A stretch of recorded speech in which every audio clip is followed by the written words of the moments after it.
Hi everyone, welcome to Dharma Earth's Dose of Dharma, and this is your dose of Dharma for today. Okay, today we would like to share a few stanzas. Okay, this was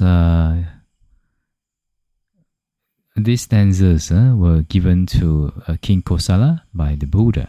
All right, so that means the Buddha uttered these stanzas to King Kosala, according to the text. So it is said that the first one, the fire will burn to ashes the forest and its path. After some time, shoots will appear from the roots left behind and grow up to be trees again. Okay, this is the first stanza. Second, the moral bhikkhus will burn up by the power of his morality, someone who hurts him. Then not only him, his children, animals such as cattle will perish. His heirs, that means sons and daughters, will not receive his inheritance.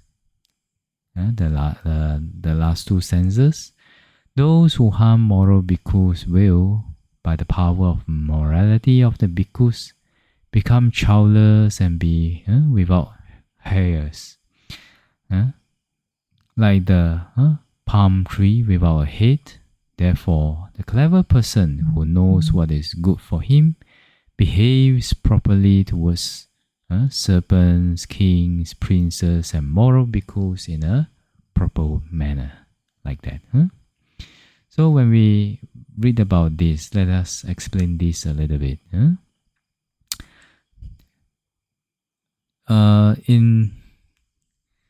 In idealistic situations, bhikkhus are not persons who harms others by his powers, like cobras, like that. Okay? Usually, in an ideal situation, the bhikkhu is a person who does not insult the person that insults him, will not fight the person who comes to fight him, is of calm disposition, and is forbearing.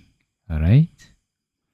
Then therefore, the one who harms the moral bhikkhu will accumulate great demerit and harm himself. Okay? So in the stanza, it is said that the moral bhikkhu will burn up by the power of his morality, someone who hurts him. It is not that the moral bhikkhu will know some magic power and then, harm the person who harms him. Not like that. But because of the purity of the moral bhikkhu. So when the person harms that moral bhikkhu, they accumulate a lot of unwholesome karma. And because of that unwholesome karma, then they burn and they suffer the undesirable and unpleasant karmic results of their own actions. Okay? So it's not the bhikkhus who want to harm anyone, but rather it is the actions, the karma of the actions of the person who harms the bhikkhu, that is harming the person who harms the bhikkhu. All right. And so therefore, the clever person who knows what is good for him, so behaves well and properly towards serpents, kings, princes, and moral bhikkhus, like that. Okay. Then one may think that it is not unwholesome to insult an immoral bhikkhu. Then if moral bhikkhus are, since they are very pure, then we cannot harm them. Then what about immoral bhikkhus? That means we can do something bad to them, lah. Well, as long as they do not commit the 4 actions that make them that invalidate their monkhood, okay, then they are still bhikkhus. And if they are still bhikkhus, they are representatives of the sangha. Okay, so if you harm these immoral bhikkhus, then it is also unwholesome. Okay, so whatever unwholesomeness we should not do to moral bhikkhus, to immoral bhikkhus, and to any being actually. All right. But it doesn't mean that the bhikkhus are beyond law and order. Not like that. So if they broke any law and order, then it is up to the authorities to hold them accountable for their actions. All right. So, but for the rest of us, instead of anger towards the bhikkhus, okay, because just now we were talking about ideally the bhikkhu should be like that, should be kind, will be moral, will keep their sila, will keep their morality nicely. But in the real world, because of defilements, because of different views, so they may not behave in that way. They may not behave in the way that you may expect, or they may not behave in a way that was stated in the Buddha's teachings. Okay, but nonetheless, if we react with anger towards their immoral acts or unwholesome acts or wrong actions and decisions, then we ourselves are accumulating bad karma, right? That is why it is important to practice the Brahma Viharas. So if any bhikkhu, if they do anything wrong, then we can relate to them with loving kindness or compassion or equanimity, and to purify our emotions, okay, and then to treat them in a wholesome emotion, but with wholesome emotions. If let's say you are police, or if you are the person who needs to execute law and order in the community, then you can do so without anger, okay, without negative emotions. In this way, it is safer. All right, because we have in the meditation community, we have seen some people who have done something wrong, or some people, some monks, maybe they disrobe.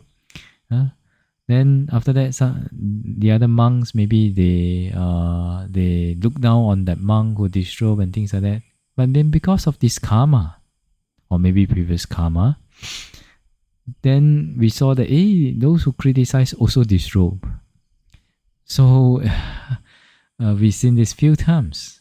So even now, for monks who disrobe, we don't even dare to look down on them. We just say that okay, it is their own decision. They have the right to make their own decision and choice. So be it. We wish them well. We wish them happy. We wish them to be free from suffering, and we wish them to be able to be aware of the real situation of samsara and become monks again, and hopefully they can attain liberation again. So during the Buddha's time, there was one monk who ordained and disrobed 7 times. So he finally was able to attain arahantship, if I'm not wrong, at his 7th ordination. Not during the ordination, but during his 7th time being a monk, being a bhikkhu. Then at that time he managed to attain liberation. So no need for us to look down on anyone. If the Buddha never say to get angry with monks who disrobe or things like that, but instead relate to the evil or not evil, but maybe like naughty monks, or maybe you have really seen a monk with malicious intent, but We should relate to them with loving kindness, compassion, or equanimity. And then, if you are the one who have to execute any kind of law and order, then we do that with a wholesome mind, with a wholesome emotion. In that way, it is safer. And if we live in a community, then it is always very important to always relate to moral monks and immoral monks with loving kindness, compassion, sympathetic joy, and equanimity. In this way, we can protect ourselves from unwholesome karma. Alright? So, the Buddha has said that if desired, lay disciples may show their disapproval towards bhikkhus who try to harm the lay people, try to cause damage to the lay people, insult the lay people, cause schism, etc.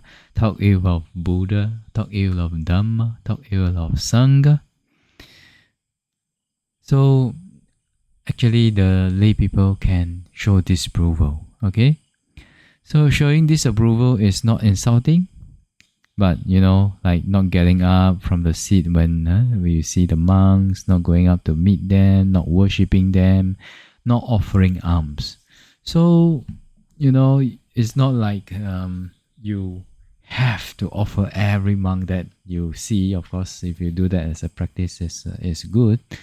But if you're angry because some monks are not behaving well, and then you have to force yourself to offer, well, so there is good karma, but because there's anger, maybe you're also not so good. But anyway, just to let everyone know that whether you support or not support a monk, it is your own choice. If the monk asks for too much, if the bhikkhu, if you feel that there's some actions where you don't feel like supporting the monk anymore, then that's up to you. Okay, because that's between the karmic interaction between the monk and you. All right. So you can show disapproval. You can disagree with what monks say. Okay, but you can disagree respectfully. Right? You say, when they sorry to be honest, but I would disagree with with what you are saying. I thought this might be better. Then let us find a better solution. Let us find the correct answer. Yeah, this is okay, ma. Like that. All right. So it is okay to disagree. It is okay to disapprove. But in any case, it is the Buddha never gave us any excuse to indulge in unwholesome thought, unwholesome speech, or unwholesome action towards any monks or even any beings. Alright? So if we always remember the principle of maintaining wise attention towards monks and beings, then it is always safe for us wherever you go. Alright? Okay, so this is Dose of Dhamma for today. We shall all be well, peaceful, and happy, and may the Triple Gem bless all of us to be able to attain path, fruition, and nibbana as soon as possible. Sadhu, sadhu, sadhu.